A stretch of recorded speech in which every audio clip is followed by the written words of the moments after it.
Kids Next Door Operation Naughty. When the K and D are framed for stealing something very important to Santa, they have to fight a mercenary team of superpowered elves, whose powers might look really familiar to you. You're pretty good, kid, but you're gonna need your Christmas best to beat me! Look out, true believer! With bones of solid peppermintium, the ferocious leader of Santa's elite strike force, Alpha Strike, is wintergreen! Well, actually, this is really funny because they call themselves Alpha Squad, which is a play on Alpha Squad. Not the X-Men themselves, but another mutant team created by the Canadian government. Although we do find out that Wolverine was a former member in issue... Nerd!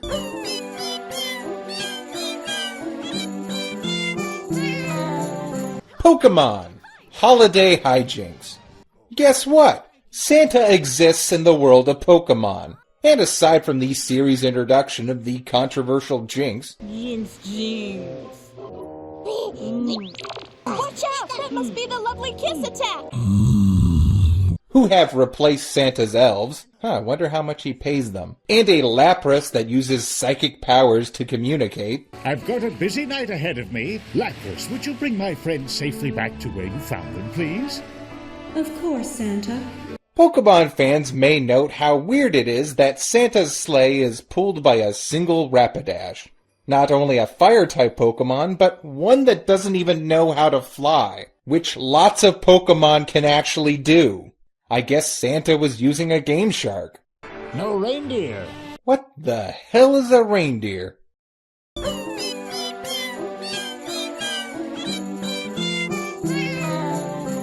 Dexter's Lab.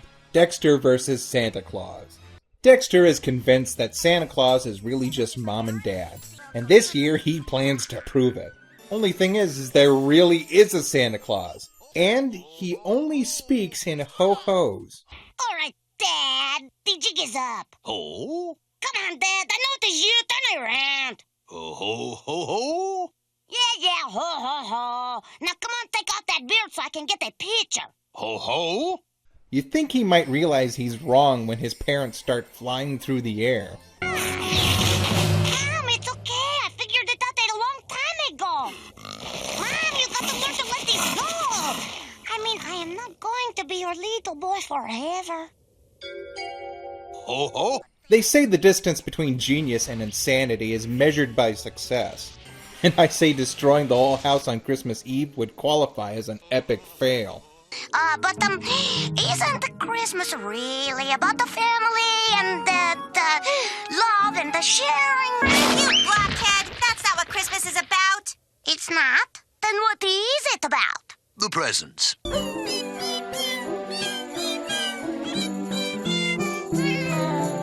American Dad, for whom the sleigh bells toll. American Dad has an extensive list of weird Christmas specials. The time-traveling ghost of Christmas past that involved the attempted Reagan assassination to the aftermath of the Rapture. But this one holds a special place in my heart, because it features the least likely person you would expect to have a revenge army. Which actually seems to be a running theme today. Stan and Steve accidentally shoot Santa. I killed Santa! Santa's not dead, you fools! But he'll be back to kill you all before the sun rises on Christmas Day. And the family spends the rest of their Christmas bonding over the corpses of elves. You're doing it, son! Is it weird to have a boner? It'd be weird if you didn't!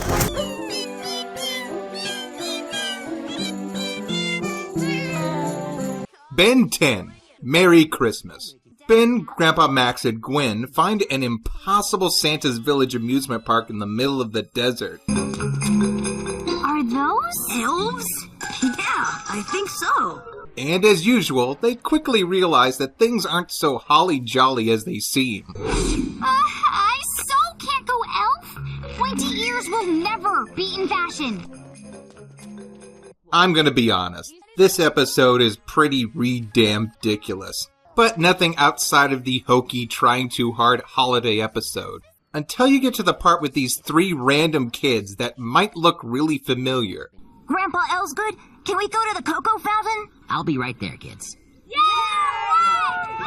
A Naruto reference, Really? That's the illusion you want to make? You didn't want to make a reference to something a little bit more Christmassy? Make the kids look like something from Peanuts or Frosty the Snowman? Or hell, I'll even take South Park. But hey, Naruto held up pretty well, didn't it? About as well as Ben 10 did. Outdated reference, no jutsu!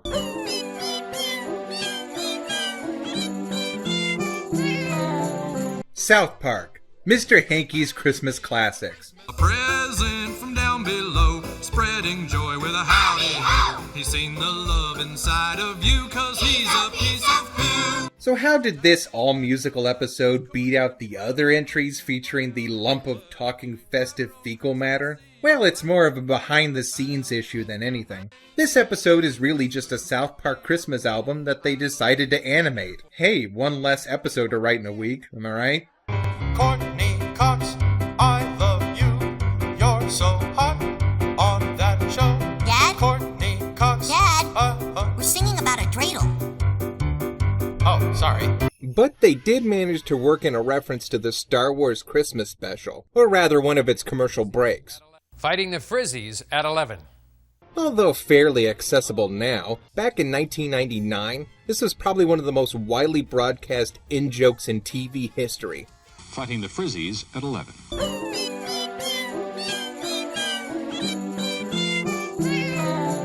Futurama, A Tale of Two Santas. The Planet Express crew unintentionally captures the murderous robot Santa, and they decide to reinstate the old holiday tradition of Santa not killing people. But they don't tell anybody about it. Ho, ho! Ow! Professor, don't you remember what I told you? No! It would have been nice if they had actually told some sort of authority or elected official to come pick up the bad Santa and lock him away forever, and then make a public announcement that the robot that was going to show up at your house tonight wasn't going to try and murder you. Santa's through the perimeter! This is it, kids! Take your suicide pill so you won't suffer! That would be like me breaking into people's houses on Halloween dressed like Michael Myers. Why is everyone screaming and shooting at me? Can't people tell I'm getting ready to cut them? A big old slice of pie? And if you happen to own the Season 3 DVD set, you may have discovered this bizarre little video Easter egg starring David X. Cohen. Coolio, I raise this cone to you.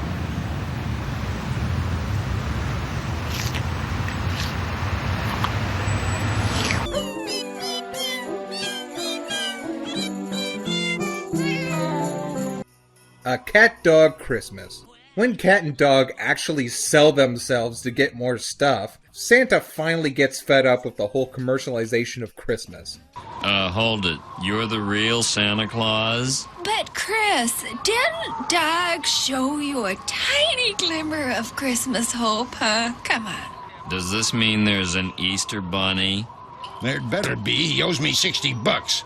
So he magically removes all traces of it from the world. Of course, this is a really nice special about learning what really matters during the holidays, and about how no one can take that from you. Aside from the fact that I believe Santa should be in no position to dictate this. And if you pull another stunt like that, one call and I cancel Easter. When he does get rid of Christmas, he actually makes his wife disappear. Wait a minute, don't I get a say in this?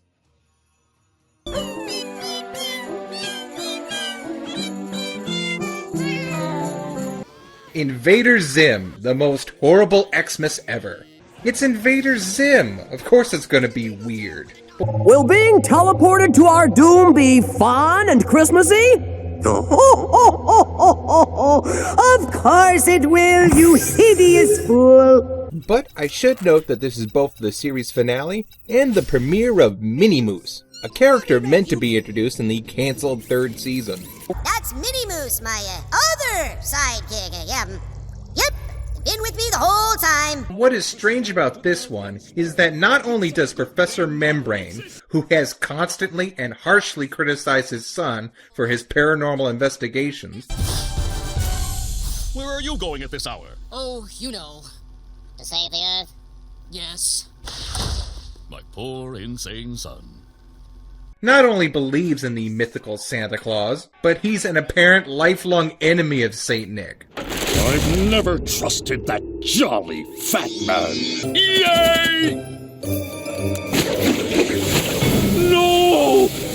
I will turn my back on him and devote a portion of my life to destroying Santa! So Dib would have never been able to save the world if his dad didn't hate Santa so much. I knew this day would come! Son, I'm giving you full access to the anti-Santa arsenal I made when I was a child. Good luck destroying Santa! And Merry Christmas! Well, actually, no. Zim gets trapped in a cyber-organic Santa suit, which means the world would have had an actual Santa. Christmas is ruined forever!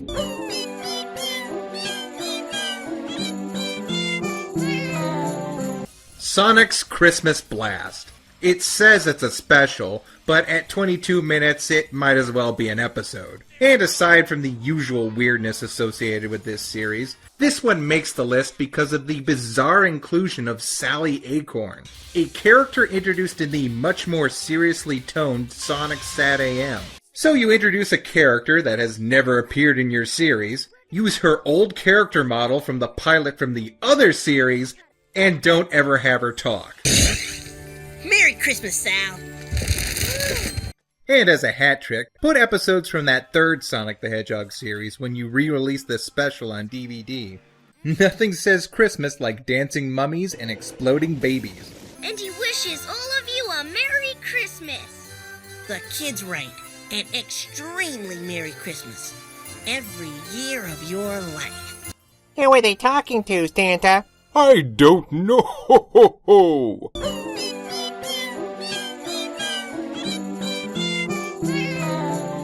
The Smurfs Christmas Special. Well, the Smurfs are getting ready for Christmas, and as usual, Satan tries to steal 2 children. Yeah, no joke. They never flat out say it's the devil, but it's the devil. Fire, fire, burning bright, take us home this very night. And for some reason, he's really obsessed with dragging 2 kids and Gargamel back to hell. Revenge, a simple revenge.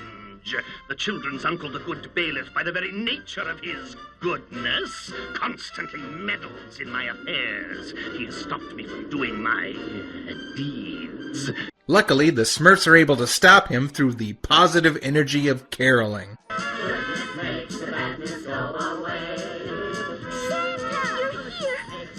Smurfs! Stop it! Send your Smurfs out! And he disappears just as confusingly and with as much reason as he appeared. Literally, what the hell?